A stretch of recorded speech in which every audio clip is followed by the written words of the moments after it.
Okay, and where are we at? All right, is the screen good? Is it sharing the right screen? No? No. Screen is blank. Yeah, all right. Let me start over. Ugh. I don't know. We're having technical difficulties today, aren't we? All right. We good now? Okay, here we go. Rocking and rolling. Thank you for coming, everyone. Glad you're all here. What an honor this is. It's really exciting to see that people are interested in this stuff, shadow work and dream work. And it's fun to be able to present and to share the little bit that I've learned about it. So yeah, I'm super excited. So this is week number 2. And I want to quickly review what we kind of jumped into last week. Was we introduced that the idea that alchemical symbolism is really useful for modern dream interpretation, and that alchemy sort of is a conglomeration of symbolical images that sort of represent what Jung said kind of represent the anatomy of the psyche. And it becomes really an exhaustive encyclopedia of modern dream symbols once we learn how to really kind of translate the symbols that we experience in dreams with the symbols we read about in alchemy. So and so that means that those symbols repeat, right? So they're sort of repeat throughout history. So Jung, a quote from last week from Jung was that he said that here in alchemy, as in a reservoir, were collected the most enduring and the most important mythologisms of the ancient world. And Jung understood alchemy as a form of active imagination.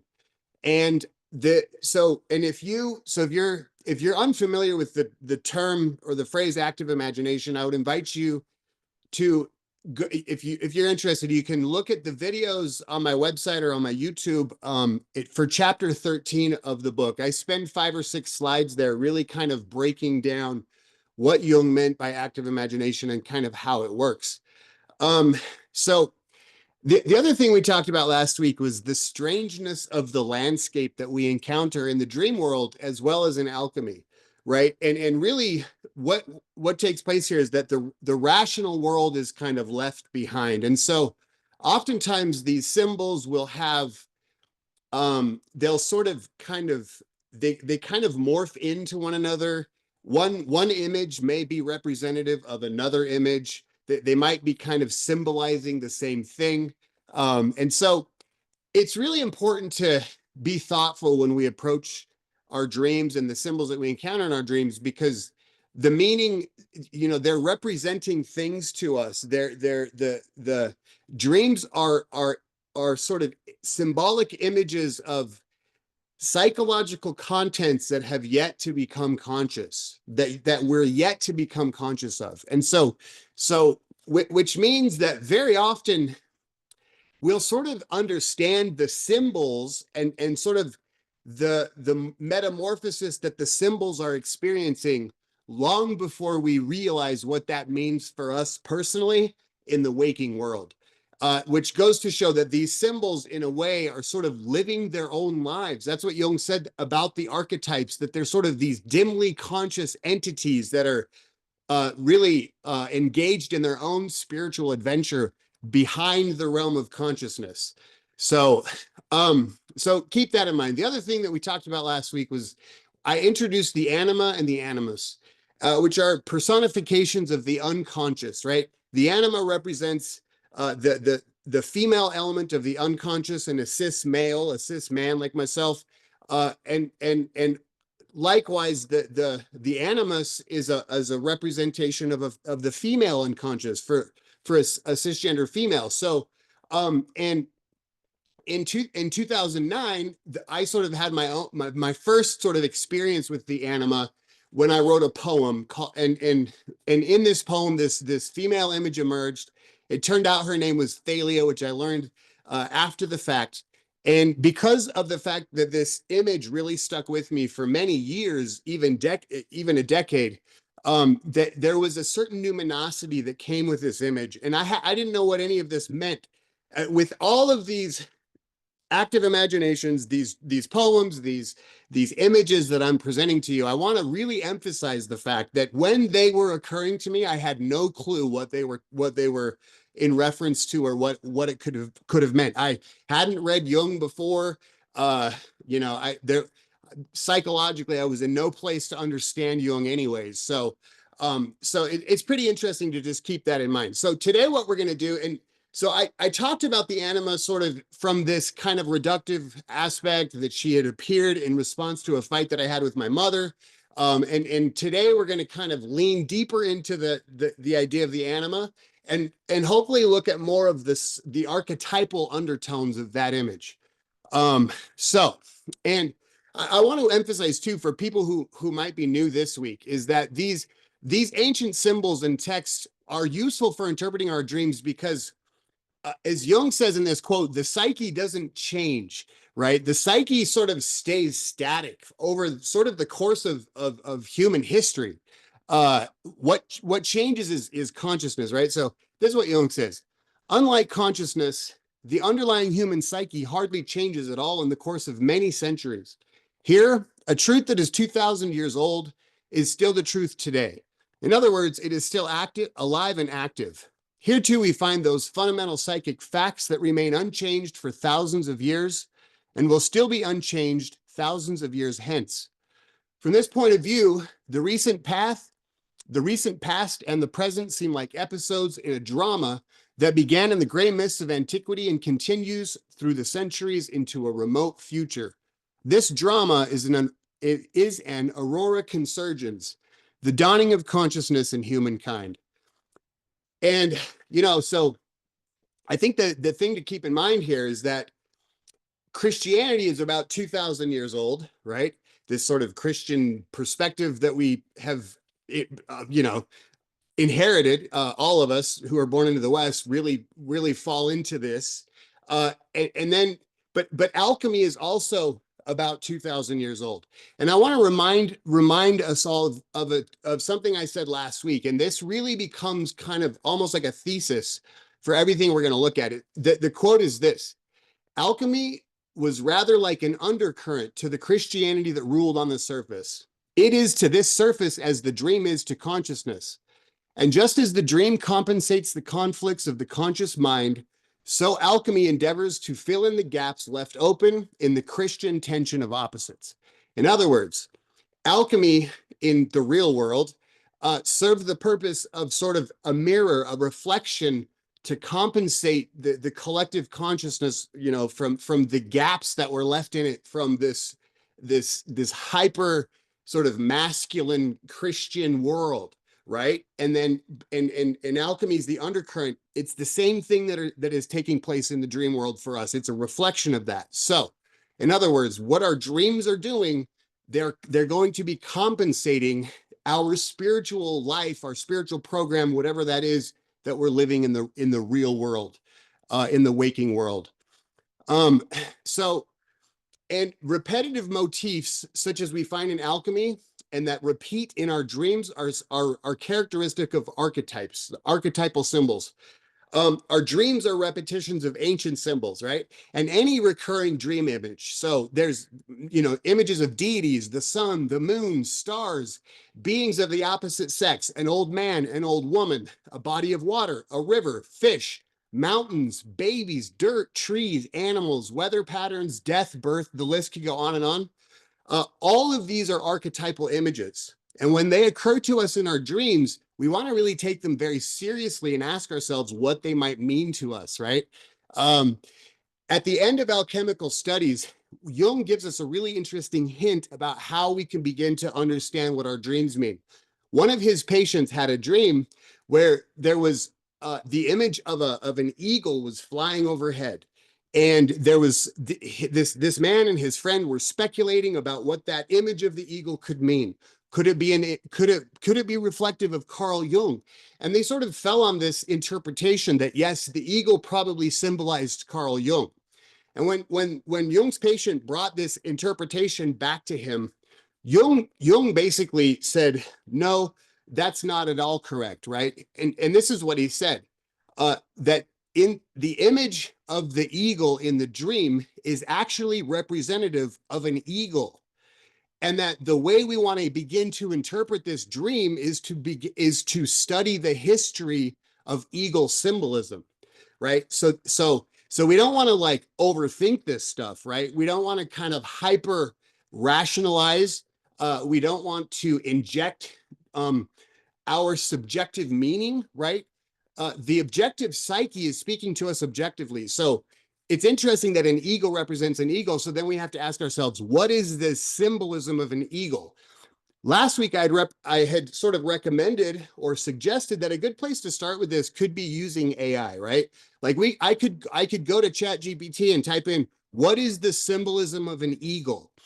I wouldn't, I would caution people against typing in their whole dream into ChatGPT and then asking it for an interpretation, because it's still being based on human rationale, right? So we really need to look inside of ourselves for those meanings. However, we can begin to use, chat could get us started, right? But then I highly recommend getting into some books, right? There's some really good books about symbolism. There's amazing books written by Jungian analysts about alchemy. Edinger has a book called the Anatomy of the Psyche, highly recommended. I've been reading this one by Marie-Louise von Franz. It's called Alchemy, and she talks a lot about dream symbolism. So really what we're trying to do is kind of exercise that symbolical muscle that we all have in our heads.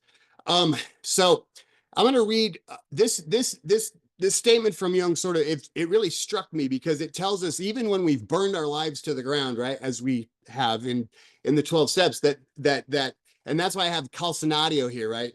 That Jung tells us that the fact that these images are repetitive and that they're occurring in my dreams, in your dreams, in alchemy, and in myth tells us something about the unconscious that we can deduce, right? Is that the structure of wholeness was always present, but was buried in profound unconsciousness, where it can always be found again if one is willing to risk one's skin to attain the greatest possible range of consciousness through the greatest possible self-knowledge, a harsh and bitter drink usually reserved for hell.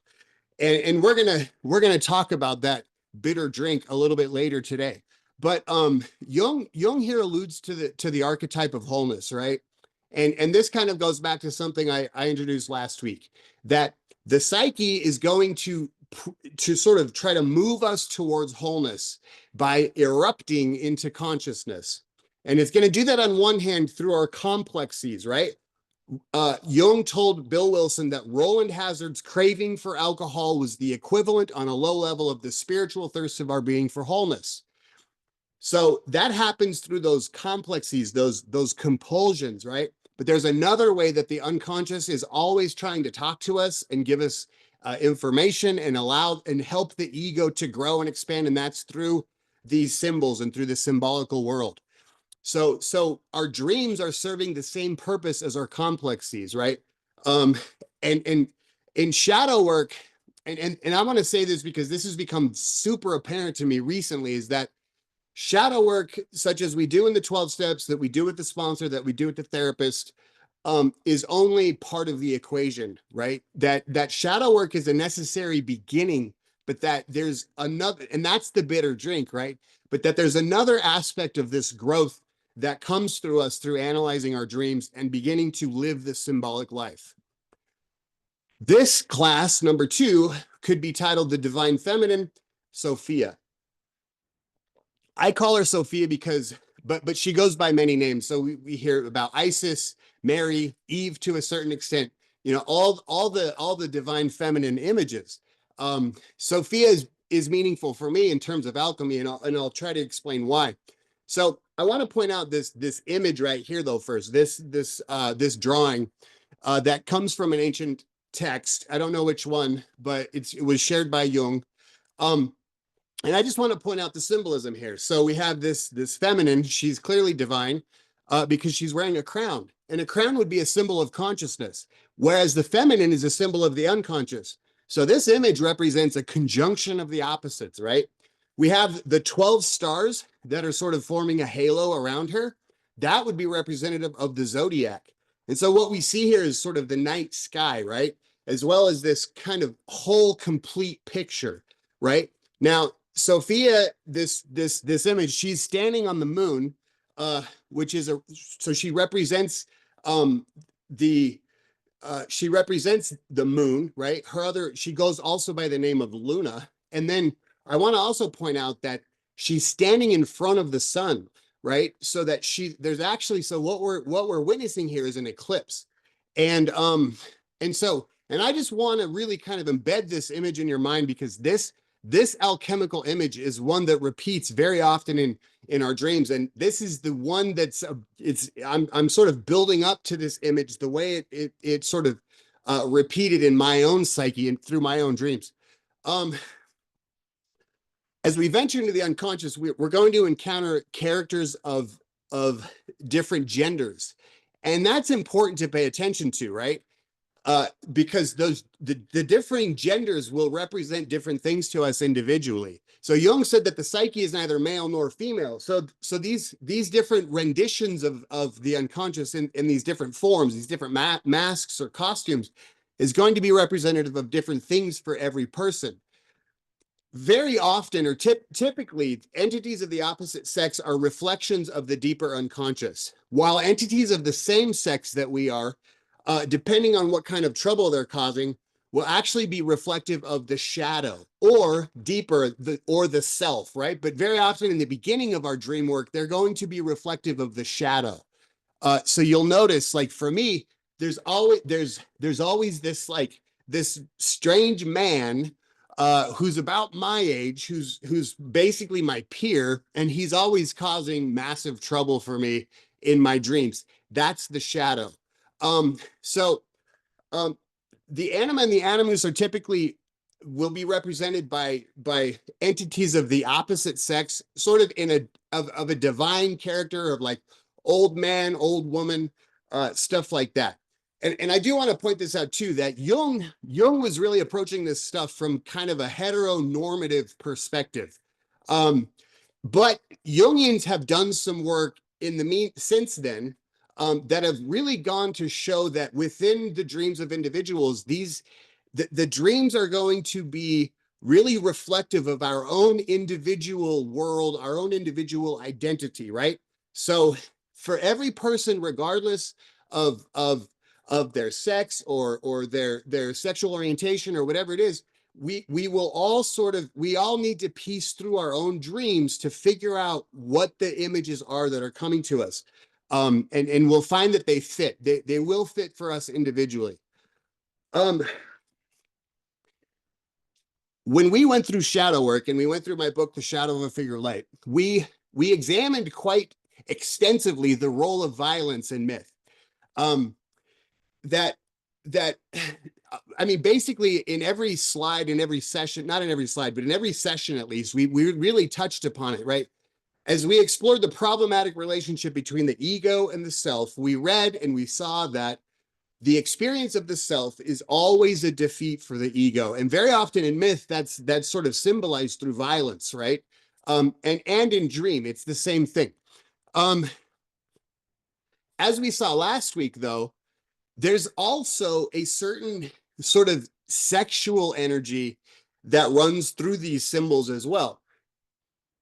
That energy is a little more veiled in the myth, but it's still there. You know, the incarnation and is a and the Immaculate Conception and stuff. Those are really interesting examples of this sort of sexual undertone that I'm referring to here. Interestingly, the psyche's attitude towards sex is typically contrary to that of the conscious dominant, right? Because and that's shown through the nature of these sexual encounters that we see in our dreams. And I want to point this out, that Bill Wilson, when he formulated the 12 steps, you know, his his sort of hands-off approach to sex in general, saying we're going to give everybody the right to choose for themselves. Like, we don't have an opinion about sex. Like, that's for you to decide individually. That I think that's one of Alcoholics Anonymous and the other 12 step fellowships, one of the most important tenets there, because importantly, sex plays a huge role in our individuation, which is very easy to see because it manifests so often in the myths and in the symbols. I want to point out that when I started doing Dreamwork a few months ago, and really digging into this stuff, I was speaking with Stephen Herman about a certain book called Aurora Consurgence, from Jung referenced earlier.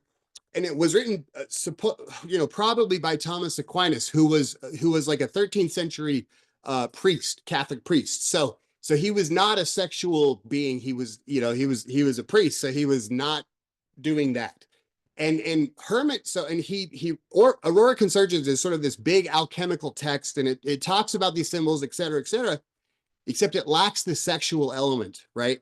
And so Dr. Herman warned me against reading too much into that text because it's lacking this sexual part of this process.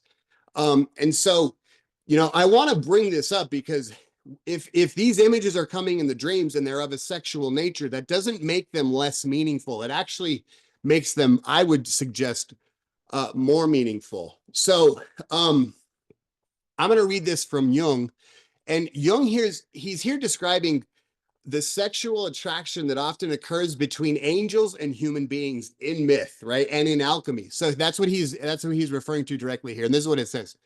Such opinions about angels fit in admirably with masculine as well as feminine psychology. If angels are anything at all, they are personified transmitters of unconscious contents that are seeking expression. But if the conscious mind is not ready to assimilate these contents, their energy flows off into the affective and instinctual sphere. This produces outbursts of affect, irritation, bad moods, and sexual excitement, as a result of which consciousness gets thoroughly disoriented. If this condition becomes chronic, a dissociation develops, described by Freud as repression, with all its well-known consequences. It is therefore of the greatest therapeutic importance to acquaint oneself with the contents that underlie the dissociation. So Jung is here describing what we might call a typical anima or animus projection, right? In other words, when I fall in love with somebody without any rationale or whatever, and I project, all of the wonderful divine things that I believe within about a woman onto this particular human being, right? And that often that can sort of fly off into the sexual realm. This also happens on the negative side, where I project the bad mood, the anger, outbursts of affect, right? So this is that projection. But the thing is, it also happens in our dreams, okay? And the reason I bring this up is because I just want to make sure if it's happening to you, it's perfectly normal. So when I first imagined Thalia in 2009, in my intoxicated state, I imagined that we were going to get it on, right? But what Jung is telling me here is that I just didn't know how to assimilate that image, and so it sort of flew off into this kind of underlying sexual energy or tension or whatever. I want to say this though too, right? That this sexual energy among these characters it's not always pathological, sort of the way Jung's speaking of it here. Because what we're going to see in a little later today, and then certainly next week and the following week, is that this underlying sexual tension is symbolic of a future conjunctio, right? The conjunction of the male and the female, which in alchemy produces a child, and that child is called Mercurius, the philosopher's stone. And that doesn't happen without this conjunctio, right? Which is why it's important to understand that the sex is perfectly normal in this process.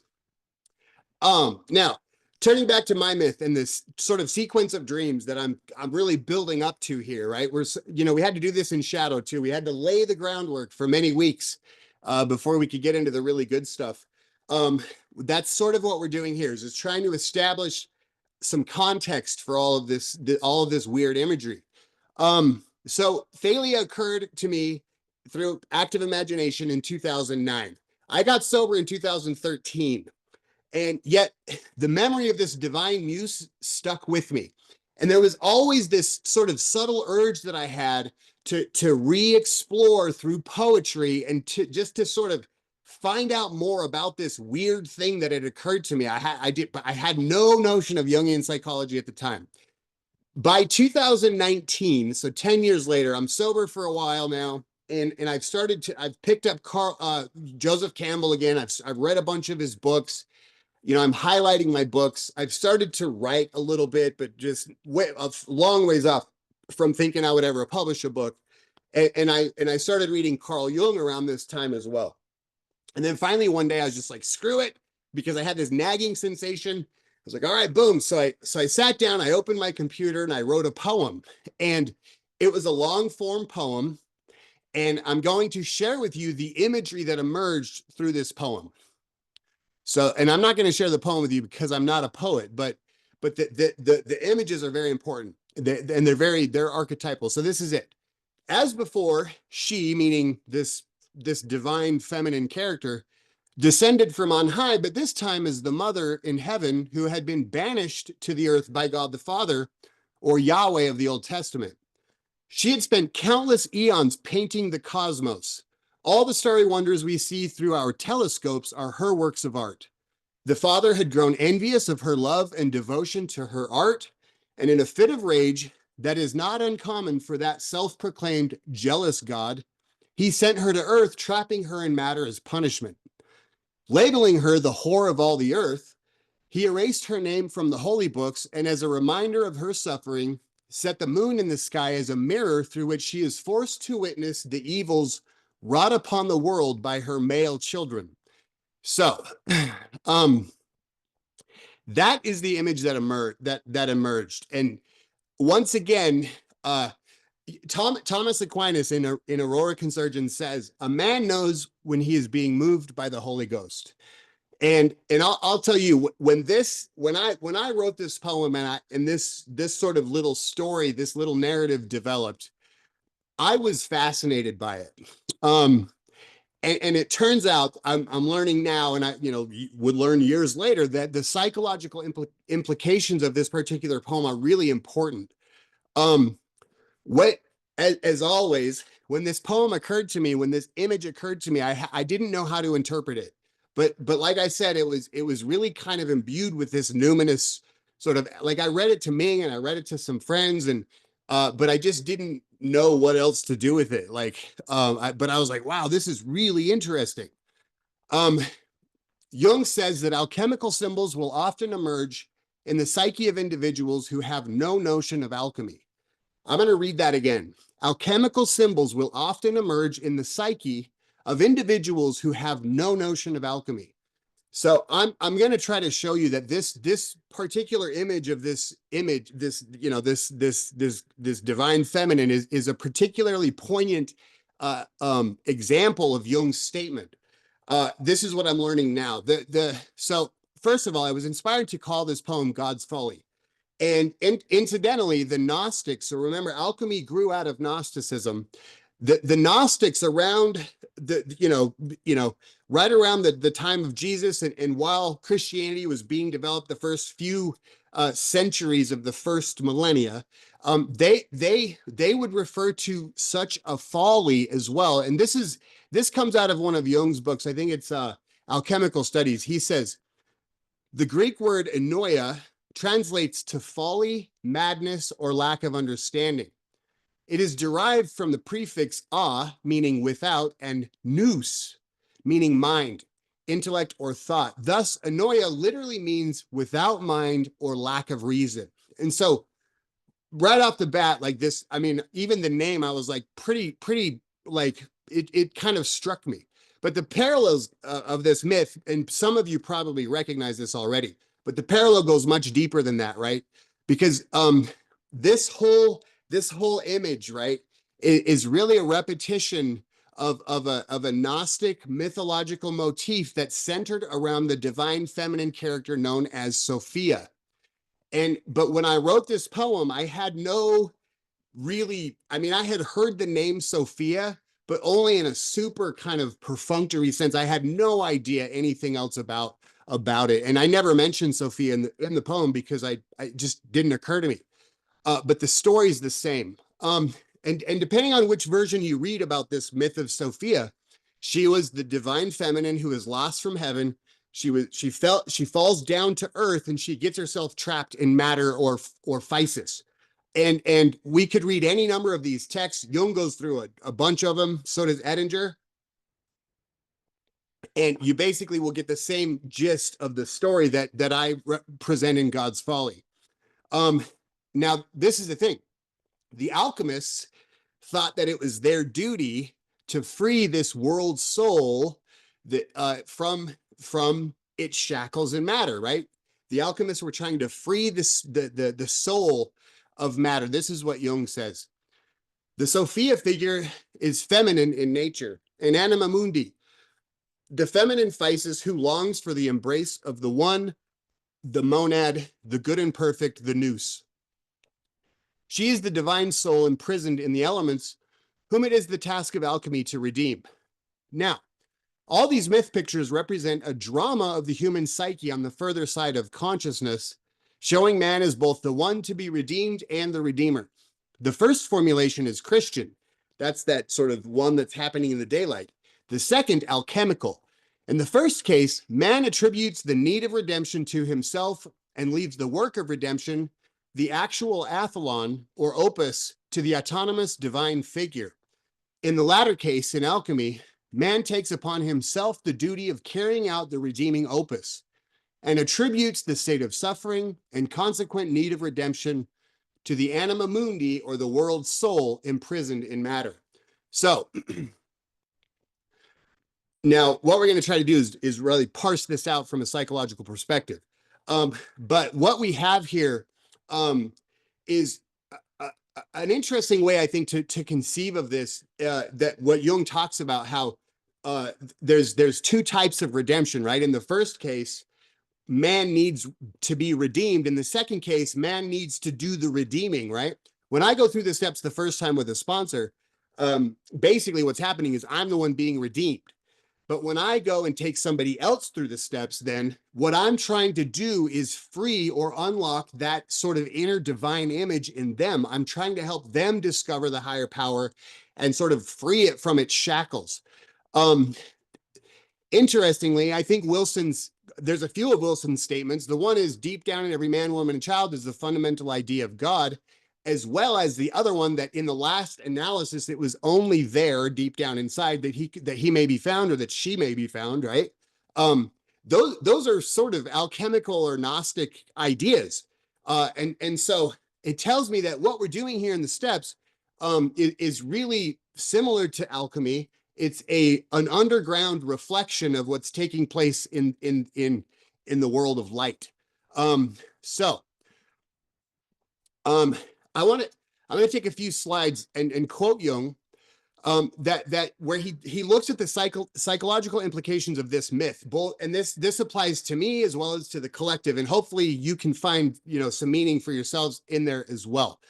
In volume 14 of Mysterium Connjunctionis, that's volume 14 of Jung's collected works, Jung says that collectively, he says, the Western psyche had a psychological and religious need for the feminization of the God image. So this was a bigger thing than it just occurring for me individually, right? Around the turn of this eon, the Christian eon, the ego was developing and strengthening. And as that happened, there was this sort of increasing differentiation of the opposites, right? Good and evil become highly constellated.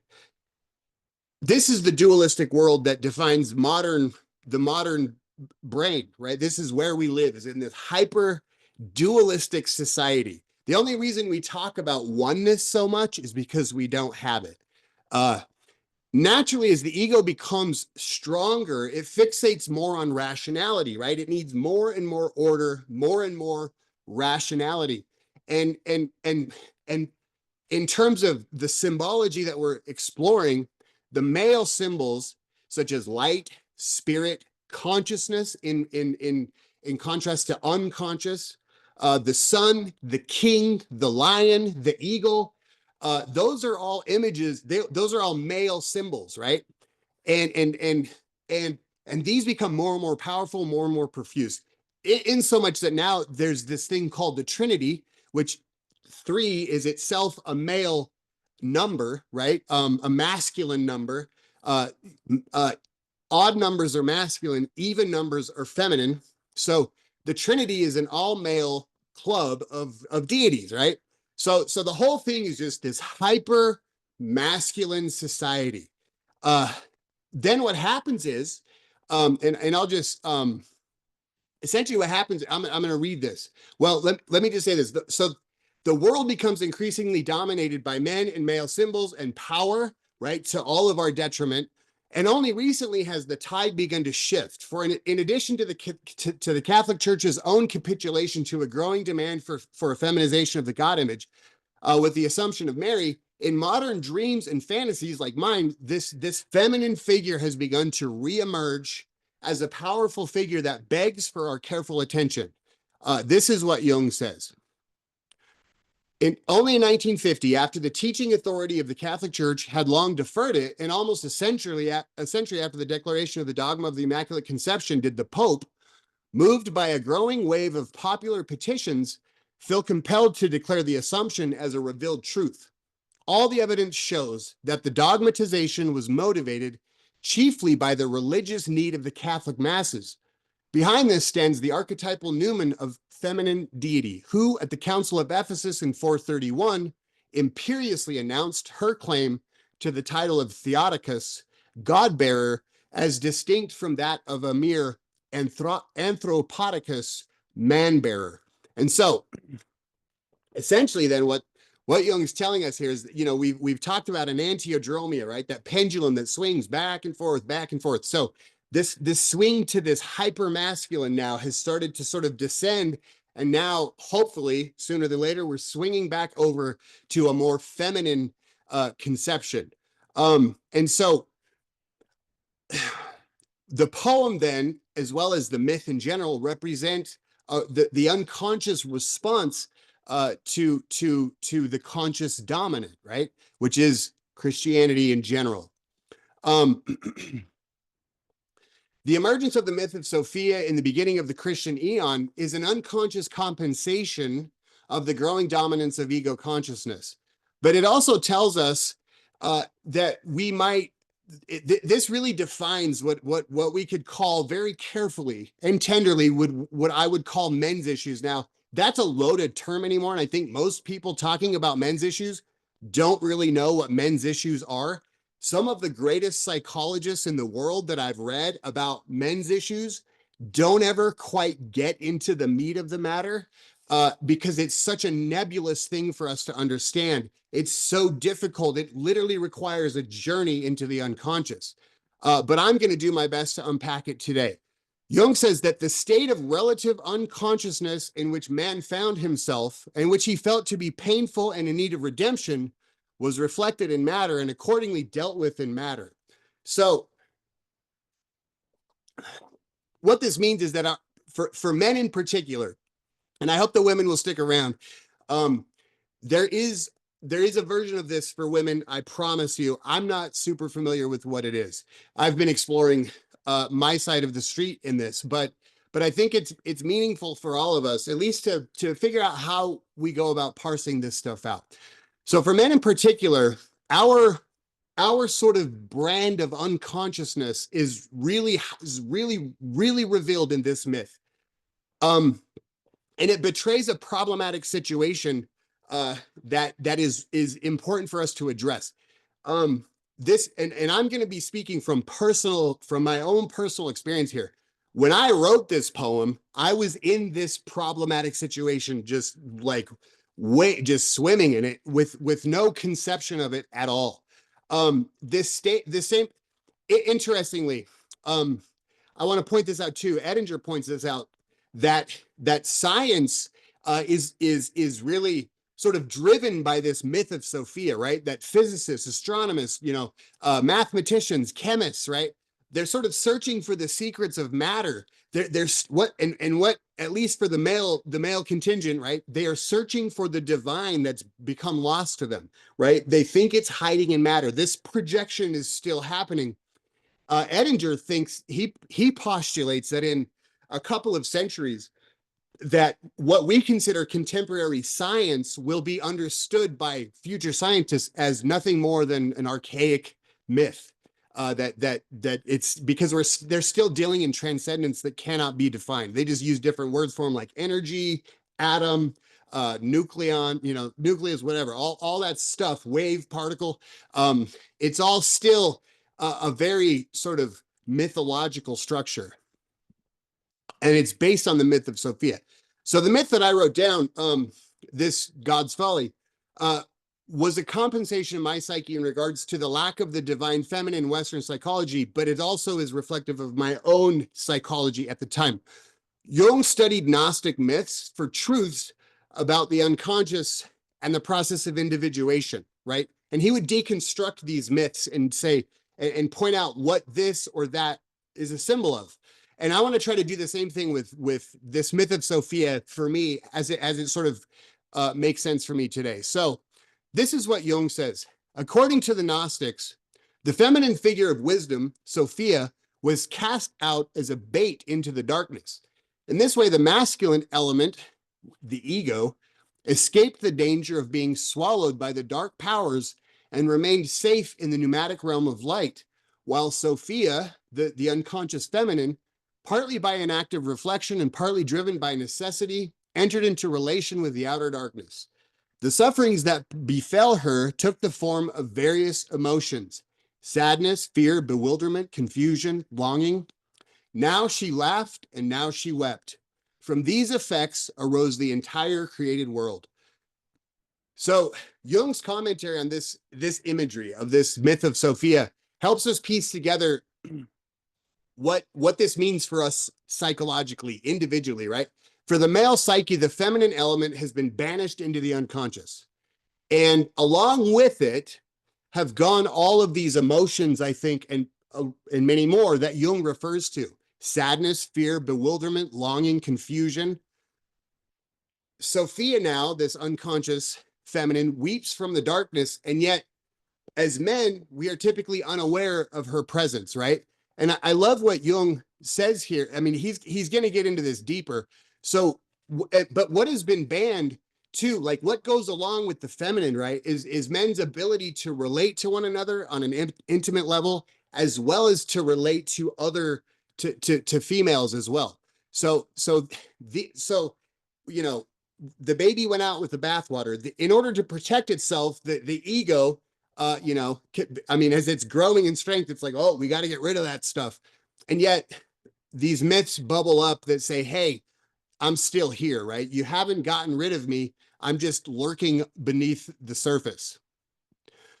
Jung goes on to explain the ramifications of such an attitude on men in particular.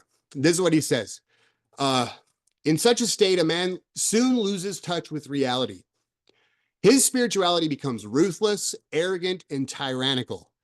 The more unadapted his ideology is, the more it demands recognition and is determined to gain it if necessary by force. This state is a definite pathos, a suffering of the soul, though at first it is not perceived as such because of a lack of introspection, and only gradually comes to consciousness as a vague malaise. Eventually, this feeling forces the mind to recognize that something is wrong, that one is indeed suffering. This is the moment when physical or psychological symptoms appear, which can no longer be banished from consciousness. Now, in the previous slide, we saw that Jung said that these emotions like sadness, fear, bewilderment, longing, they've all been sort of lost in the darkness. And our lack of connection to these emotions, right, and this essentially sort of exudes this eventual dim feeling of malaise, forcing us to admit that something is wrong. Except the problem is, as men, because of this huge lack of introspection, we don't ever get down to the causes and conditions as to what is actually causing the problem. This story goes around, I hear it all the time, about a man who's perhaps a leader in a spiritual organization, and his wife is begging him to go to therapy, and he goes to therapy and he discovers that whatever it is the therapist is trying to lead him to, he doesn't have access to it, and so they stop doing therapy. This the response of the man is, I think the way men want to respond is they want to say, I don't know how to give you what you need. But instead, we don't say that. We don't say anything because we can't understand any of it. It's all this nebulous, unconscious, like swirling gunk that we can't wade through. Then on the flip side, for men who actually do practice introspection, at least to a certain degree, we call them gay, right? Oh, that's gay. But what we don't understand is that it's that our complete fixation with rationality, with reason, with facts, with decision making, right? And in our complete sort of pressing off of the feminine into the unconscious, that's actually far more homoerotic than doing some introspective work. I'm equating toxic masculinity here, which is it's a pretty interesting phrase. I like that Jung compares it with toxic spirituality, right? And I think it's important to point this out. When it comes to dream work, we're always talking about the consciousness and the unconscious. And in terms of alchemy, spirit is consciousness, right? So all that sort of above, that stuff in the light, the sun, the beauty, the enlightenment, right? All that stuff, that's all spirit, that's all of the masculine realm, right? On the other hand, the soul, the chthonic, the dark, the water, the earth, that stuff that's the feminine, right? And so we see in this sort of toxic spirituality is just this hyper fixation with everything in the sky, all the light, all the good, the spirit, the crown, everything like that. And we're lacking this feminine element. That sort of spirituality has nothing to do with the soul. And that's an important thing, I think, for men to keep in mind as we go through this work. The quote we've been reading from Jung continues. He says, expressed in the language of the myth of Sophia, Christ, the principle of masculine spirituality, perceives the suffering of Sophia, i.e. the psyche, and thereby gives her form and existence. But he leaves her to herself so that she should feel the full force of her sufferings. What this means psychologically is that the masculine mind is content merely to perceive psychic suffering, but does not make itself conscious of the reasons behind it, and simply leaves the anima in a state of agnosia, or not knowing. This process is typical and can be observed today, not only in all masculine neuroses, but among so-called normal people who have come into conflict with the unconscious thanks to their one-sidedness, usually intellectual, and psychological blindness. So the key split then between Gnosticism / alchemy and Christian dogma, right? If we're looking at these two systems, is that, and this is fascinating, right? But that Christ did not come to save the world. Christ only came to save humanity. Meanwhile, the world itself, Sophia, is left to suffer forever, basically on her own. So, and this is a shocking commentary on Western psychology. And it's really indicative of our current state of affairs, right? So this is where what we see in alchemy then, because the alchemists were these basically these mystics, these spiritual gurus, they sought to rescue Sophia from Physis, right?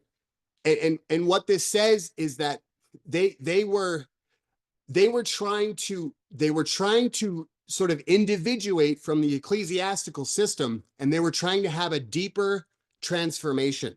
They were dimly aware that they needed to access something else and do some more sort of interior work, and alchemy is what kind of emerges out of that. Jung says that the alchemists were dimly aware of the psychological implications of the feminine trapped in matter.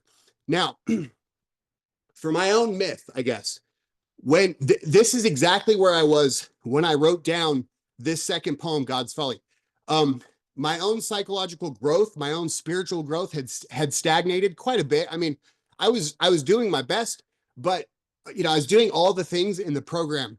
But the thing is, though, if I read these and I really try to see myself in them and take that bitter pill, then what I recognize is that my own inability to really find the causes and conditions of my own sort of interior angst and suffering really led to me having an inability to have compassion and to meet my partner in any sort of equal way. And it makes it really difficult to be in a relationship with a person like me, right?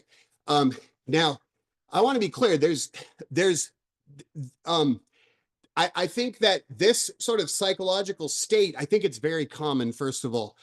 Second of all, it certainly comes from my own growing up in an alcoholic home. As I look back with a therapist, right, I would get into therapy a little while later after this poem emerged. And what I've learned is that I do bring a lot of those childhood adaptations into my adult relationships, which make it difficult. But that's only the reductive component of this whole sort of system, right? Because we're still dealing with an archetypal, uh, huge collective issue here as well, which takes a lot of work to pierce through. So if I talk about how I interpret my myth today, um, the it's important to point out that these dreams and these images, when they occur to us, they are expressions of psychic states that have yet to reach consciousness. And I've never actually really thought a lot about this God's Folly, in this much depth until now. Um, Sophia reveals archetypal truths about us that transcend ego consciousness, right? And these oftentimes these ideas only can come to us through symbols, right? And like I said, the symbols will make sense long before we really arrive at any psychological conclusions about what they actually mean for us. Jung says this: for the alchemist, the one primarily in need of redemption is not man, but the deity who is lost and sleeping in matter. She is the divine soul imprisoned in the elements, whom it is the task of alchemy to redeem. Now, all these myth pictures represent a drama of the human psyche on the further side of consciousness, showing man as both the one to be redeemed and the redeemer. So this figure trapped in matter, it reflects my relationship with the feminine in both psyche, right, and physis. It's representative of the way I interact with the women in my life. Um, it, you know, and that's very indicative of my own psychological growth. The world is a reflection of my interior state, and my relationship to the anima, which is if she's trapped in matter, that's a reflection of where I am, not only in my process of awakening, but it will also reflect my relationships to the women in my life. From a personalistic reductive point of view, my poem God's Folly suggests that I have a problematic relationship with women. And that's not too hard to figure out, right? And especially I have a problematic relationship with my mother. This is true, certainly true when I wrote the poem. However, the interesting thing is, as I look back over time in 2019, if you would have told me this stuff, I would have disagreed with you and become quite defensive and insisted that no, my relationships with the women in my life are perfect. Um, at a certain point, what takes place for us is our lovers and our friends become carriers of our projections, right? And when that happens, we can begin to have kind of some deeper growth. Jung calls this an exchange, right?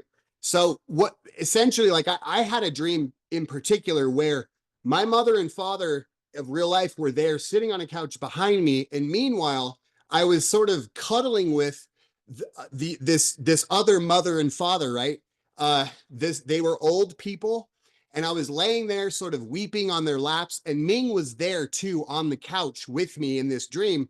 And I put my hand on Ming's thigh, and she was there too. So and the that dream would be a representative of this exchange, right? And so what happens then is, but my relationship with Ming, at a certain point when I'm doing this work, I begin to recognize that she is the carrier, or she's the hook for the projection of my anima, right? On one hand, she's the hook for the projection of the all the good stuff about the anima, the divine feminine, but on the other hand, she's the projection of all the evil and bad stuff that I think about women, and that appear in myths too. It's these archetypes will have a positive and a negative, a higher and a lower. But the point is that my interactions with Ming then become some of the most powerful for my own psychological growth, because they reflect my own relationship to the anima. Jung said this, that a person does not achieve wholeness in a vacuum. We must have relationships with other people. So I had a therapist once tell me that it's not that he was going to give me any words of wisdom that were going to change my life. That's not what changes us, even in therapy. But what changes us is that relationship that we establish with the therapist. That's where we change. So that means that if I look at this a little more personalistically, right, that for me personally, my relationship with my wife has the power, the power to free Sophia from her shackles and matter is really wrapped up in my relationship in the human plane, which is a very interesting way of approaching psychological work, right? We can get a lot of stuff from a therapist and a lot from a sponsor, to be sure, but I would suggest that we can get a lot more from our interpersonal relationships, as long as we bring this open-mindedness and this willing to really try to dig down and swallow those bitter pills as best we can. So, and let's see. I'm going to probably, I have 3 more slides. I'm just going to do 2 of them.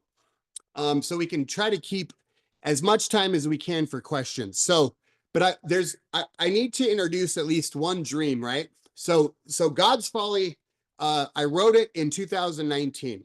In about 2020, I think it was 2022, I'd been reading Jung, and I started writing, and I was writing my book, The Shadow of a Figure of Light, which next week we're going to see how my book, The Shadow of a Figure of Light, is also a form of active imagination for my own personal psychological growth. In 2022, I started to work with a therapist, and I also worked with my sponsor pretty intensively through this time. And essentially what I see then, looking back, is that what I did for those 2 years was very extensive shadow work. Like, as much as I could, I was really trying to pack it in. This is what Jung says about how all this sort of plays out. He says, by understanding the unconscious, we free ourselves from its domination. The confrontation with the unconscious usually begins in the realm of the personal unconscious, that is, of personally acquired contents which constitute the shadow, and from there leads to archetypal symbols which represent the collective unconscious. So, in other words, even though, Sophia came to me in a poem or whatever, that it didn't mean that much at the time, because I still had a lot of shadow work to do before I could really be led to her in a more sort of enlightened way. The outstanding feature of insanity is that the one suffering from it can't see it. And this is why shadow work is so important, because we're really trying to pick through that insanity and to get as clear a view of ourselves as we possibly can. The reason we call it the shadow is because it's not very easy to see. It's hiding in the shadows. It's behind us, right? Et cetera, et cetera. I'll introduce this slide next week, but I want to jump to a dream. This dream I had in January of 2024. So I've done a lot of work. The Shadow of a Figure of Light is nearing completion by January of 2024. I've done a lot of therapy, a lot of work with my sponsor. Ming's doing therapy. We're having these really interesting interactions. We're talking about stuff, how we're affecting one another in our relationships. I mean, we're really just doing as much work as we possibly can. And then in January 24, this dream occurs to me. And I want to say that as I introduced this dream, this was probably the first encounter I have with the unconscious, the symbols, right? That I was able to interpret in real time. And by real time, what I mean is that within 30, 60, or 90 days, the meaning of this dream started to become clear to me. It wasn't clear to me the moment it emerged, but I started to see it for what it was. And this is the dream. I'm in a large metro area. The heart of the city is to the west. A strange man kidnaps me and throws me in the back of an old beat up car. Calmly, I tell the kidnapper that I will simply escape when he stops at a red light. I'm trying to get to my wife, and he is hindering me in that desire. He calls his boss on the phone and explains my plan of escape, telling the boss that he will get onto the freeway on the next on ramp so that I can't jump out of the car. At that point, I reach forward from the back seat and grab his skull, gouging out his eyeballs with my fingers. I can feel the cold, moist fluid, blood and tears run down my wrists. Then I am able to steer the car with his head as the wheel, and through his gaping eye sockets, I guide the car down off the ramp to a safe rest at a gas station where Ming, my wife, is waiting for me. The man stands there, wounded very badly. His eyeballs are completely gone, only black holes remain. He begs me to help save him, and I respond that I will not help him, for he had tried to harm me. At that point, I feel a deep sense of resolution, and I wake up. So I, I've I've since come to really recognize this dream as a commentary on shadow work, right? And sort of the paradoxical nature of being behind the shadow, which typically the shadow would be behind us, and then also gouging out the eyeballs of the shadow, which normally we're the ones that can't see the shadow, right? And then I sort of take control of the shadow, and then I have the shadow guide me to the archetype of the anima, who Ming has now become the carrier for.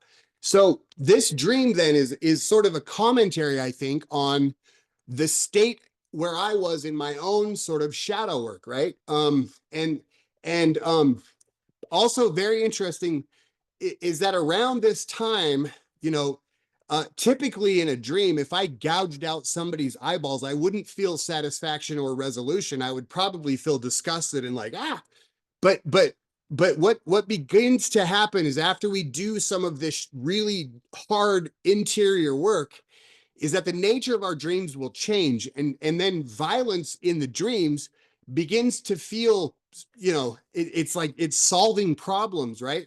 I mean, I'm not the type of a person who in real life would not help somebody who is suffering, even if I'm the one who made them suffer. Like, I like to think of myself as a compassionate person. But in the dream world, the ego in the dream world is like, no, man, I'm not going to help you. You tried to hurt me. And so there's a message there too about what growth looks like inside the psyche. So, and with that, I'm going to end it. So I will stop sharing, and now we can turn it over, and hopefully we can get into some of your guys' questions and whatnots. So yeah, so thank you. Okay, thanks. Thank you, Cody. I've made it possible for everyone to unmute. Thank you, And Cody. Thank you, for the Cody. present- That so was much. amazing. Thank you, Cody. Thank you, Cody. Thank you, Cody. That Yes. was really Wow. beautiful. Thank you very much, Cody. You're great, great energy, fabulous to experience your personal journey in this way. Thank you. All right, we're gonna go back to everyone being muted, and we're gonna move into Q&A and shares and so forth for a while. Remember, we're recording. If you don't want to be recorded, you can put your question or share in the chat, and I'll weave that in.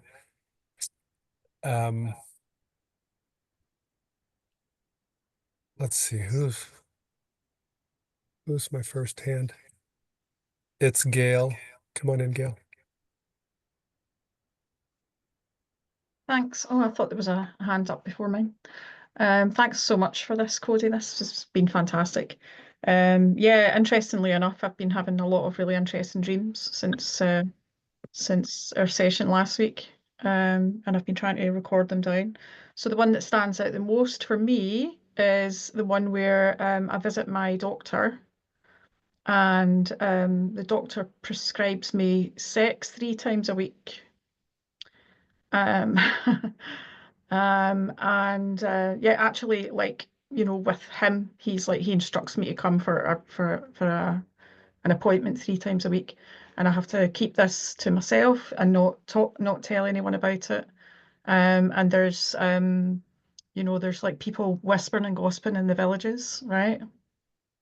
And I have to like not show any, but there's this kind of like massive healing effect that's going on, this alchemical effect going on within me. I'm becoming younger, more youthful, healthier, happier. Yeah, so I thought that was quite an interesting one. What do you think? You're muted, Cody. Yeah.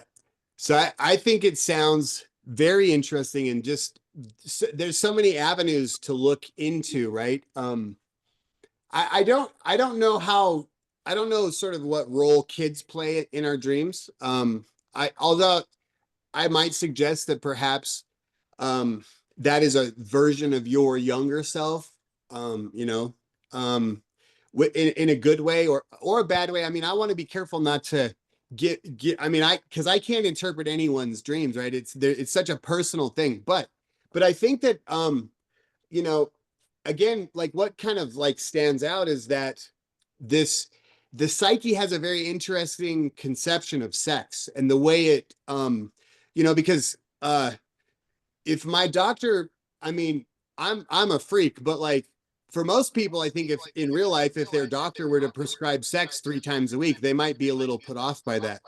Um, but so I think that I just think it's very interesting. I think that sex in the dream world, it involves assimilation. It tells of a future conjunctio, right? The thing we're trying to produce here is literally the child of the sun and the moon. That's how the alchemists put it forth, or the child of the king and the queen. And the child that emerges is a hermaphrodite, right? Often it's drawn with 2 heads, a woman and a man face. It'll have a woman's breast and a man's sort of chest or whatever.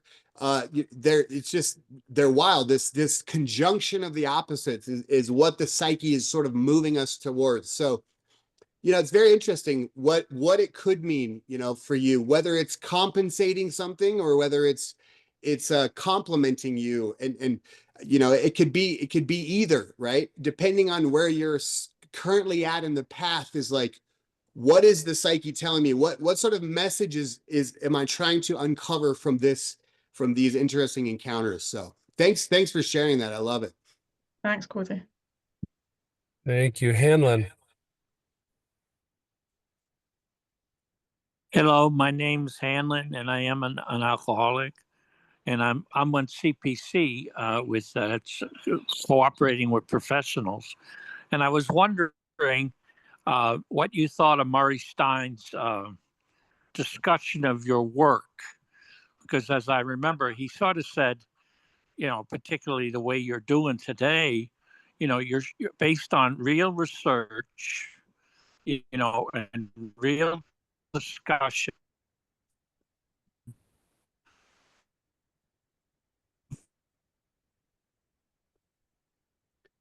Ideas. I mean, there's real, and I heard experience, but I really think that that you're making a contribution to all of us in AA who want to talk to the Young Center. He's a brilliant guy. So I wondered if you thought much about discussion of your work, because I said to people, this is remarkable what you're doing, because the book is amazing. And then now you're teaching us about Jung. But he also said very clearly that you're really helping people with addictions. You have any response? Let's see. Thanks, Hanlon. You did break up for a few seconds there in between. And I really appreciate, your kindness. And I have thought about what Murray Stein said.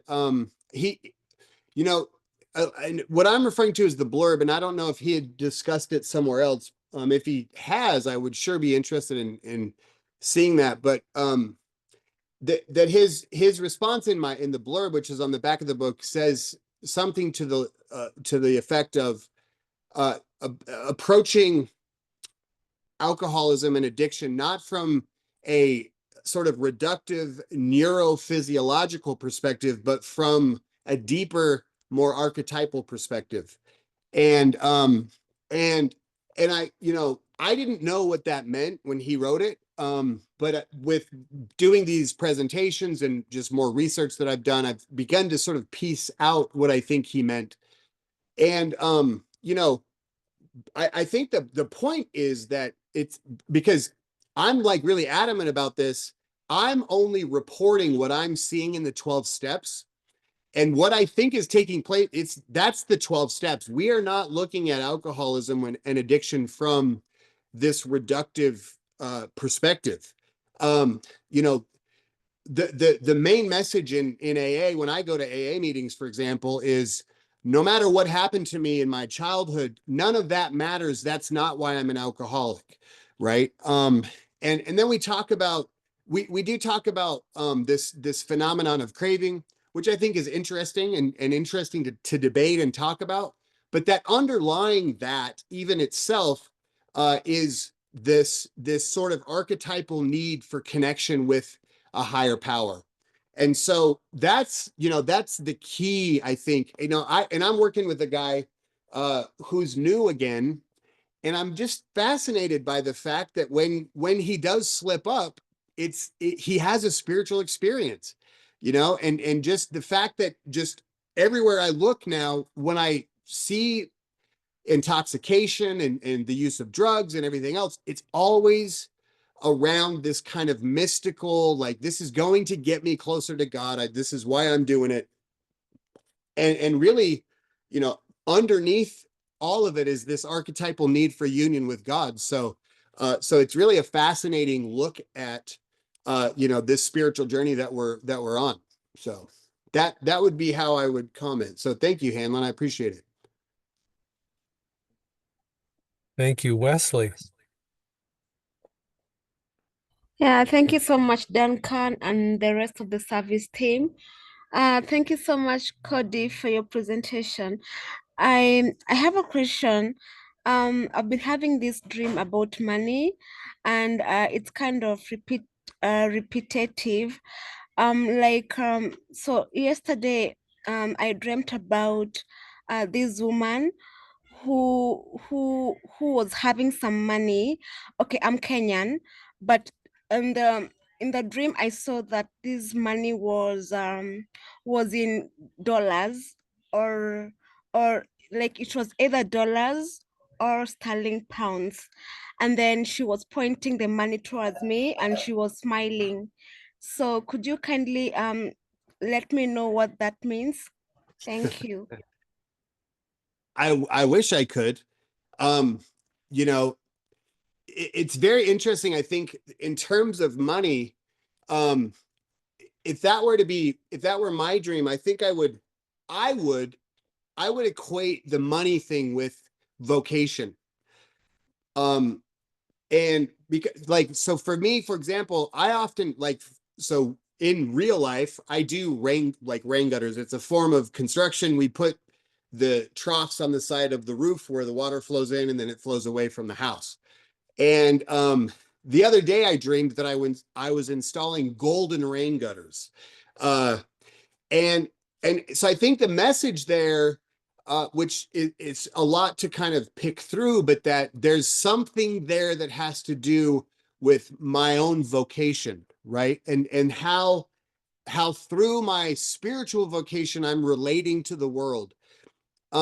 I think one of our biggest, Joseph Campbell says this, is that one of our biggest sort of pitfalls in the world as people who are trying to increase our spiritual stature is this sort of draw that we have towards wealth and money. For me, I've realized the last few months that I sort of have this unconscious relationship to owning a company and doing this work and trying to make a good living. And that for for my whole life, basically, I've always just assumed that I didn't really have a choice when it came to this. Like it wasn't a choice I was making. Like I was sort of voluntold that I had to do this, right? And so it makes me really pause now and step back and ask myself, are my dreams telling me that I need to be doing something else to make a living? Like because I want to make sure that I'm true to my vocation, right? My spiritual vocation and not my physical vocation. And so I wonder if your dreams are sort of hearkening to that same kind of motif. So thank you. Thank you.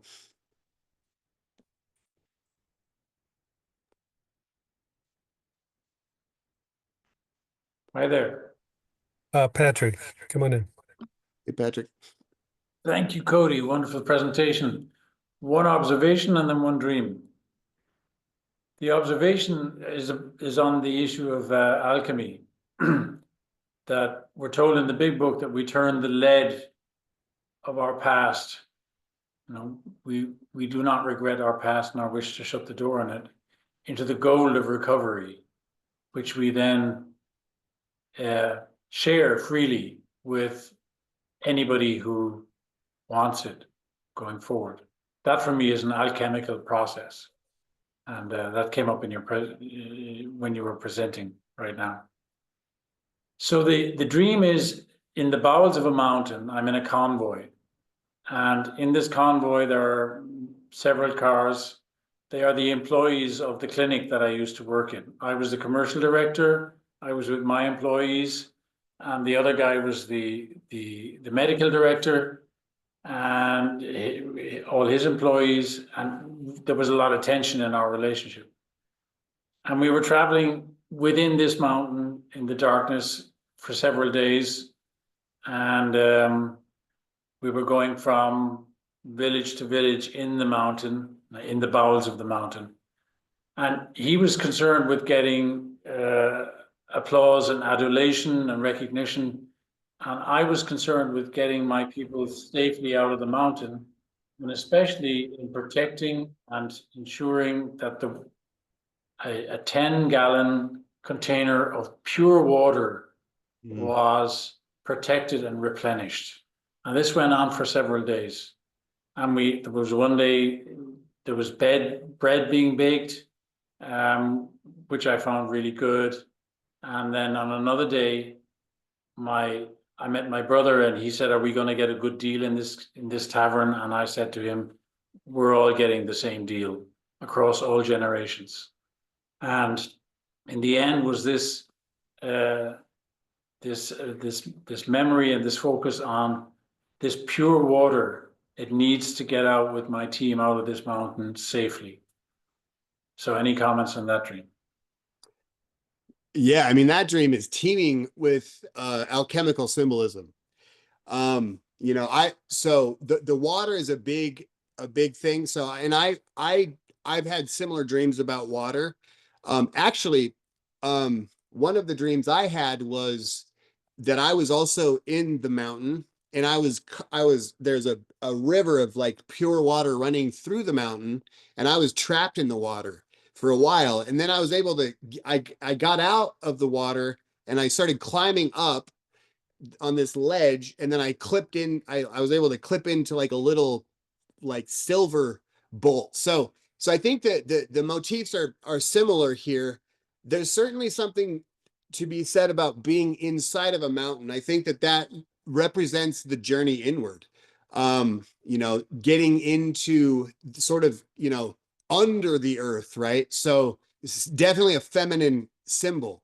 To comment on the caravan. So I also dream in caravans all the time.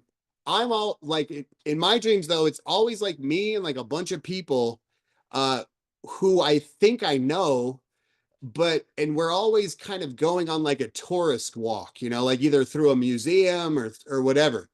And I read somewhere about that Jung, he says that in primitive psychology, so like archaic psychology, they often I think it was like, I can't remember exactly how it was, but that essentially it's sort of a reflection of these other sort of archetypes, right?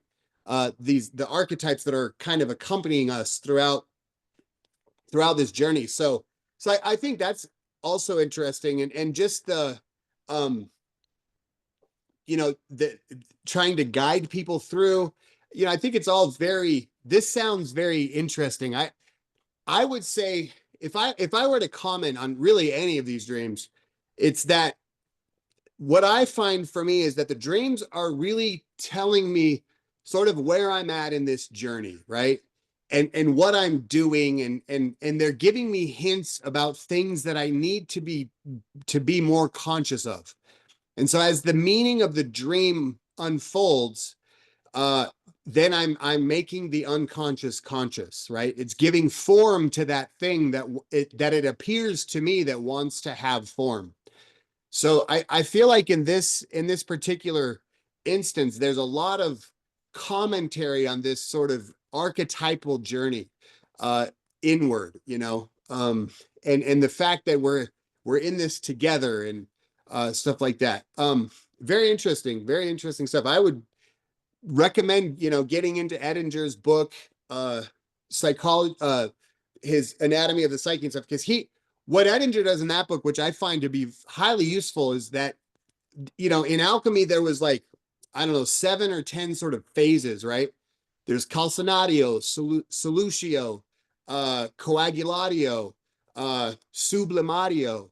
So these are all Latin terms for either climbing or water or burning up. Calcinatio. Coagulatio is to turn into concrete. Like, so when the ego becomes conscious of something, that's coagulatio. So, and once we can, so I like that he sort of categorizes the alchemical symbols this way, because then it gave me a framework with which to look at my dreams. And then I can see how these different sort of processes kind of are being reflected through the dreams. And I can see where I'm at in my relationship to these different elements and these different processes. And it's very fascinating stuff. Thanks for sharing that. Thanks, Patrick. Cody. Thank you, Despina. Thank you, Duncan, and thank you, Cody. Despina here, addict, and my husband transitioned, 6 years ago. But when we were first together, now this is like 30 years ago, he would have horrible nightmares of waves, drowning with waves. And I see now that was the beginning of him.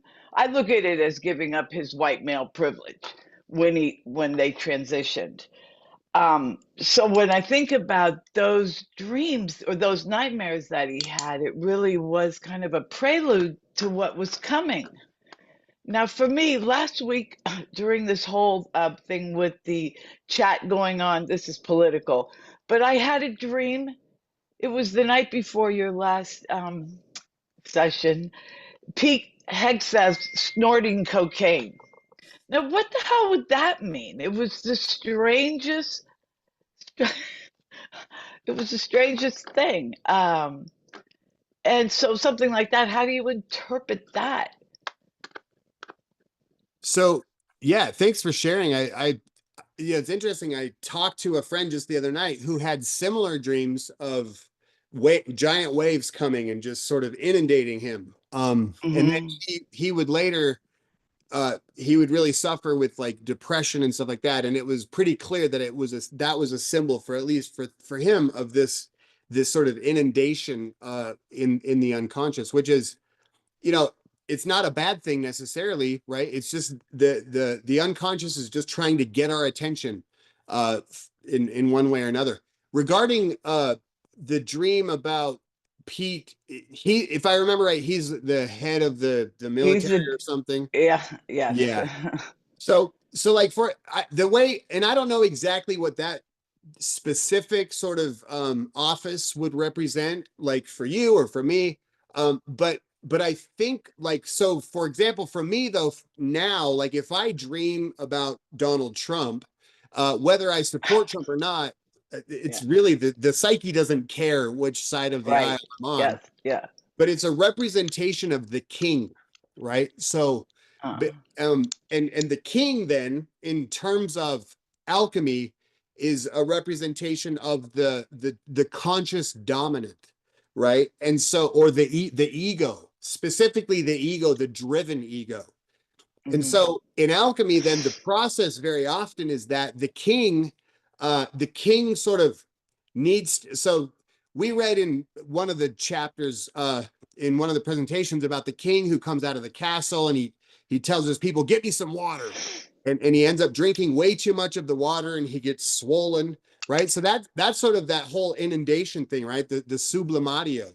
But what happens then is he dies. So it ends up being a good thing. And then the doctors have to come and grind him up and put him in the oven, right? So that's the mortificatio. And then they throw him in the oven and cook him. So that's calcinatio, right? So he goes through this process and then he emerges as like a new king and he has new energy and a new relationship to the process that he's just been through. And so that's the whole kind of point of this whole thing. So, you know, the military branch of the kingship snorting cocaine could represent. Now, if I had the dream, this may be what I would sort of how I might interpret it. For me, this could represent a conscious dominant that's sort of like you know, very kind of amplified, right? So it's worth it may be worth looking at, like, is there something in my own attitude where I'm sort of almost maybe being a little too rational, you know? So it could be something like that. Maybe the king needs to overdose and die, you know what I mean? Like, who knows, right?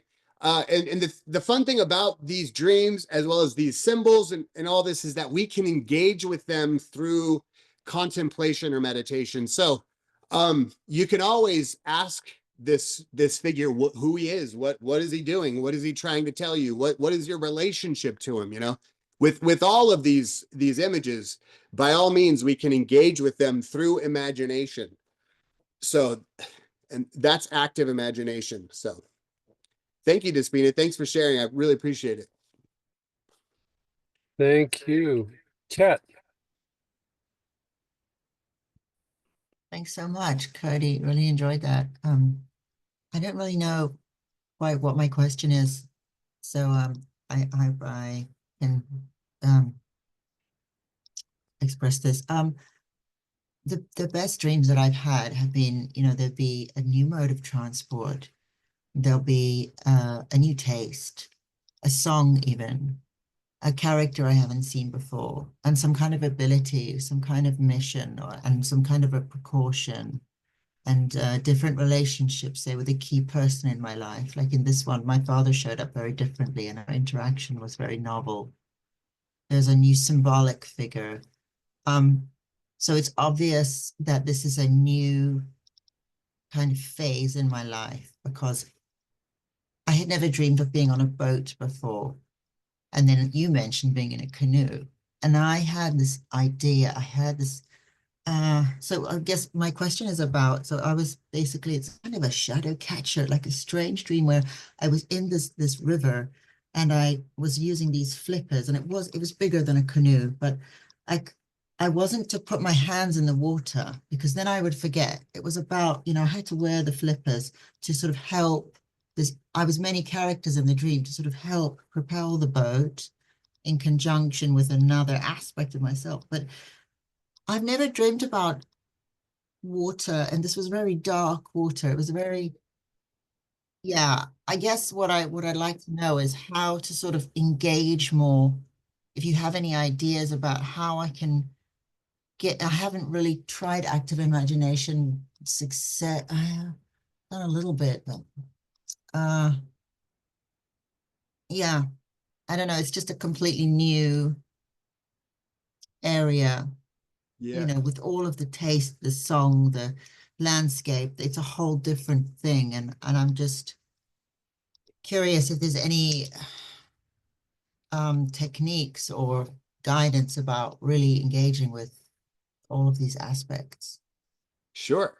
Yeah. So the thing that pops into my mind, and this is why, you know, I mean, people that have more extensive knowledge of all of these different mythologies can be really useful in these kinds of situations. So there's a river I think it's I'm not sure, it's the river, it's called the River Lethe or Leth, Lethe. And I think it's a Greek myth. And it's the river of forgetfulness. So Yes. so they would, you know, and I think the souls, when they depart from this life, they have to go through this river to get to the other side, or when I think maybe when they're going to be born, either or, right? And so you might start there, like you could ask Chat GPT, like, what is the river of forgetfulness? And I bet it'll have a pretty good synopsis. You know, I do think it's interesting that you're using, if I understand, like you're using flippers, like were those shoes or No, like, they were, yeah, they were okay. Yeah. So there's interesting symbolism there too. Like, were they duck's feet, you know, like these would be things that I would try to piece together. And I feel like when I'm trying to like put the parts together of a weird dream, that the things that my conscious mind like stumbles on, I try to trust them, you know. So like I've had dreams about pumpkins and gourds and stuff, and so I open a book about symbols and I read about it, and and kind of like whatever little connections my mind makes, you know, as long as they're not so outrageous or whatever, like I usually feel pretty good about them, and I kind of hang my hat on those, and I'm like, okay, this kind of makes sense. And so then I just slowly begin to piece together a narrative, you know. Um, and what I've found is that as time kind of moves on over a course of a few months or however long, that what kind of begins to form is this sort of bigger narrative of like what's happening, like where am I at in this process, and then it'll like start over, you know. And I'm kind of back in the beginning, sort of having the same old dreams, but now with like a different twist or something like that. So it's very interesting to explore that stuff. I really like that. I think that I can see a narrative because you're having all these new experiences. Meanwhile, you're crossing the river of forgetfulness. And so it seems like you've embarked on an interesting journey, you know, that something new is definitely in store. So I love it. Thank you. There's a question from the chat. It was an amazing talk tonight. I feel I've been taken on a journey that is yet to end. Is there a bit more reading that can be done based on tonight's presentation? I'm particularly interested in Gnosticism and the Sophia image. So yes, so Edinger has a book called Gnosticism and Early Christianity, which is pretty useful. It's pretty heady, but it's good. It's pretty, you know, he talks about some pretty, he goes through he talks about the myth of Sophia and just all these different sort of Gnostic texts and these Gnostics and compares them to the church fathers, right? Like Origen, Tertullian, St. Augustine. And so he kind of puts them together, and this helps to sort of define how Christianity comes to be, and sort of what happens to Gnosticism, and how Christianity really is sort of a version of Gnosticism, and that the church fathers were pretty careful to get rid of all the Gnostic sort of texts like as best as they could. So I would recommend that one. And you know, you can always get into Carl Jung stuff. You know, for anyone that's interested, there's a series of 3 that are pretty good for alchemy and dreams, which are Psychology and Alchemy. That's volume 12. And then there's Alchemical Studies, which is volume 13. And then Mysterium Conjunctionis, which is volume 14, which many people consider volume 14 to be Jung's masterpiece. And it's probably his most difficult text. But, and these can be difficult to wade through. But what I do with them is I read them on a Kindle. And I'll just go through and like, I'm looking for, I'm just kind of like searching, like it's like fishing kind of. And you know, I'm looking for just little connections where one of my dreams relates even only slightly to something that they're saying. And then I'll just kind of, I'll note it and I'll make notes and I'll journal. And so I just try to really dig out like as much as I can through this process. So that's, I think that's a great question. I'm sure there's stuff, I don't know I would start with the Jungians personally. So, I know that there's a lot written about Gnosticism and alchemy and all this stuff, but I feel like the Jungians have a lockdown on what this stuff actually means for us and the way we can relate to it from a more kind of personal way. So. Thank you, Alice. Hi. Cody, thanks so much for your book and then also for these talks on dreams. It's been absolutely fantastic. A bit overwhelming and I struggle to keep up, but I think I'm getting something from it. The first thing I wanted to say is that last week I listened to you talking and I was thinking, oh, I don't have any dreams of any kind of significance like that. And then I realized a few days later, actually, I dream about water and the sea a lot. And it was like, okay, you know, I was just trying to put myself outside of the situation. And then it was sort of took a few days for me to start to kind of connect. The next thing is I've loved your talk so much that I've got my Dreamwork, and that's been absolutely incredible.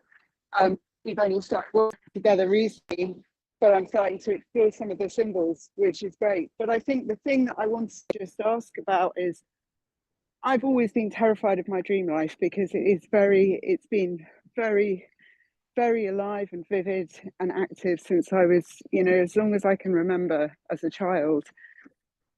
And even when the dreams aren't actually frightening or sinister, and in fact, I had a dream about murdering somebody the other day and it didn't feel frightening or sinister at all. I was quite enjoying it. But I still have this terrible fear of going to sleep because of the dream landscape and the unpredictability and the kind of wildness of it. And I'm now trying to lean into that because I know that it's the route through, but I just wondered if that's something that you've experienced, that kind of reticence about leaning into dream life, and, you know, any sort of practical thoughts that you've got around how to overcome that. I think it's my ego not wanting me to go there and have those experiences, but maybe it's something else. I don't know. Thanks, Alice. I appreciate the kind things you said. You did break up for just a few seconds there in the middle. You know, as some commentary, you know, I think like the thing you said first was that you know, oh, I don't have any dreams that are of any importance, right? Like that's always the ego's response. To me at least, like almost every time I'm like, oh, I should write that one down. I'm like, no, I should go back to sleep. You know, that it doesn't mean anything.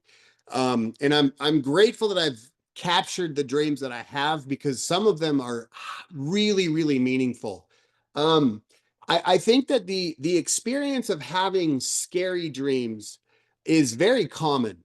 And I think that for most of us, before we do a lot of work the dream, it does feel scary. There's sort of this ominous kind of like, you know, I mean, I guess the thought that I'm having about this is that we, you know, in shadow work, we talk a lot about these complexities, right? And I think when, like, before we really kind of do as much shadow work as we can, and we really try to get really clear about the great reality that the complexities are going to sort of be compensated by the dreams, like in a way, like they're sort of working together to get our attention. Um, and then at a certain point, the nature of the fear factor that accompany the dreams will shift. And I have friends that have been through this experience too. One of my close friends, my very close friends, uh, I expressed to this person, like, dude, the dreams have shifted. Like, there's something's weird now. Like, instead of this, because like before it was always contradiction, and like it was always waking up in this sort of like weird mood where something just didn't feel right, like it, and there was never resolution. It was always some sort of problem, and the problem never ever resolved. Whereas nowadays, the dreams are they've just shifted completely. Like the dream I gave earlier, where like I wound this person, then he's dying, and I feel this extreme sense of satisfaction, and I wake up feeling just refreshed. The only thing I can attribute that to is doing the work, you know, like the shadow work, and doing the really hard, the heavy lifting in step 6 and 7, steps 4 and 5, steps 8 and 9. And so, you know, and that's what I would suggest, that it appears to me that the unconscious is always trying to get our attention, to try to wake us up out of our inability to relate with it as the unconscious. And I think that that's a big step, right? Which I think we owe to Jung, is when we, you know, we can try to relate to the higher power and this and that, but for me, once I started to relate to the unconscious for the purpose of relating to the unconscious itself, and I sort of put everything else aside, my whole world started to shift in a major way. And so I might just keep in mind, like, this is the unconscious that's like hollering at us. So Thank you. Fiona. Yeah, hi. Thank you for the wonderful presentation. It's really great to be on this journey. Wow, dreams.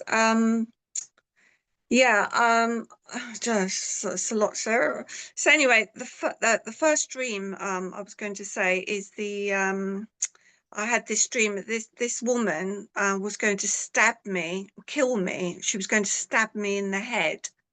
And I realized that I had to, you know, like stab her back or kill her. I had to kill her, otherwise she was going to kill me, you know. So that was one dream. And then a couple ones afterwards I had, different nights, was I was looking for this woman. I was just looking to warn her that somebody wanted to kill her. And I went into this great big hall, and I think there was some water. There was something about water, and then I saw her, and she was just descending the stairs, and she turned around. She had a beautiful dress on, almost like Glinda from The Wizard of Oz, the good one, you know. And she's beautiful dress, and she turned around. She was fair-haired, and she just smiled. I said, "Oh, I'm so glad, you know, I called you because somebody wanted to kill you." And she was totally just wasn't worried. She just sort of smiled, and it was like the goddess. It was just some other level. And and then quickly, can I just quickly say, and then the other one was you know, just the face. Another night was just the face, and it might have had a slight hood covered. And she was, again, it was that transcendent, luminous, like the goddess. And it was like, here, I think she was just showing me so much, like, here I am. And it was just like the head, it was just full on my face, nothing else before and after. So you got any thoughts about that? So. Yeah. Thank you. No, those are though I think those are very telling dreams. I think that I mean, I think it's pretty clear that in one case it appears to be the shadow, right? The I mean, it's pretty similar to my dream where I get kidnapped and then I kill this guy but he's trying to kidnap me. That feels like a shadow kind of battle.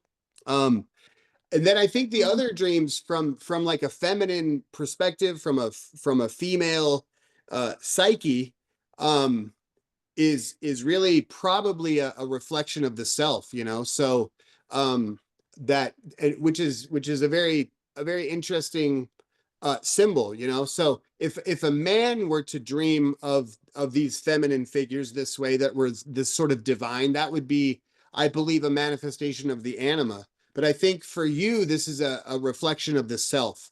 And so I think it's interesting to do some more work around what does that mean? What is the self? What is the self for me? What is my relationship to the self? So because I think, you know, very archetypal occurrences, you know, whether the woman is walking downstairs like into the basement, or whether she's coming from the second story or whatever down to where you are at ground level or something. I think those could be meaningful nuances in the dreams, and really maybe telling of where you are in your own, you know, personal journey. So Thank you. Thank you. thank you. Thank you. From the chat, is it possible to put information about that Edinger book in the WhatsApp group? Sure. Yeah, absolutely. I'll drop that in. And I think we're finished. Oh, wait. And one more question from the chat, and then we'll wrap up. I'm a believer in doing one's own shadow work for more self-awareness before trying to interpret dreams accurately. What are your thoughts on this, Cody Peterson? I mean, so my thoughts are that in my experience, the dreams will reflect where I'm at in my own journey in shadow work. And so they will probably accompany each other, you know. And so I think that I also agree that shadow work is really sort of the foundation of what we do in spiritual growth. I think that it does really start with shadow work. You know, this it's so important that we learn to recognize that there's an autonomous psychic complex that's sort of running the show, that we come to recognize that the ego isn't actually in charge, that there's a part of the psyche that's much more powerful than the ego. And I think in the beginning that manifests through the shadow, right? So and I feel like the 12 steps are a wonderful, you know, sort of, you know, excursion into the shadow. They really help us begin to formulate like what the shadow looks like. That said, though, if a person is interested in doing dreams, and the dreams are of a more kind of wake up nature, then it may be a message that's trying to say like you need to do the shadow work. Because for me, once the shadow work once I'd done quite a bit of it, then the dreams began to change, and they became more of the, you know, this different kind of flavor. So, which I'll talk about next week. Just some of the more recent dreams. We'll start to introduce those. So. Okay, thank you, Cody. Thank you, everyone. We're going to go to closing. I have a couple of announcements.